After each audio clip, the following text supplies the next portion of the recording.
So Hajj is the fifth and final pillar of Islam.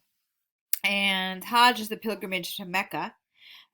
This is kind of the ultimate goal that all Muslims have in their lives. Every Muslim whose health and finances permit it must make one visit to the holy city of Mecca, which is located in what is now Saudi Arabia.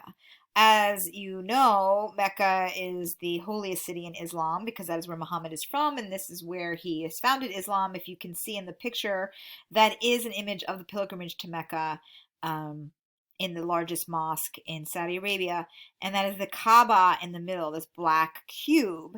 And there's a whole story around the Kaaba where it used to hold a bunch of idols for lots of religions around the world. Again, you can listen to John Green's video about this more in depth.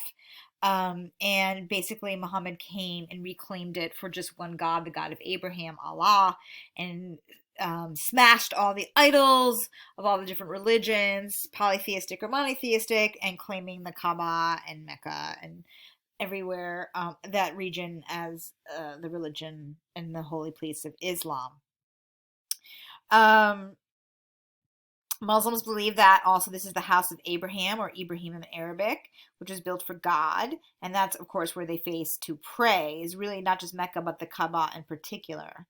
And this is where pilgrims from all over the world since the time of Muhammad have gathered and prayed in the 12th days and final month of the Islamic calendar. Again, that rotates throughout the year because of the moon cycle of Islam that Islam follows. Now, the I'm going to say a little bit more about Hajj in on the next slide because it's a lot more complex than just visiting.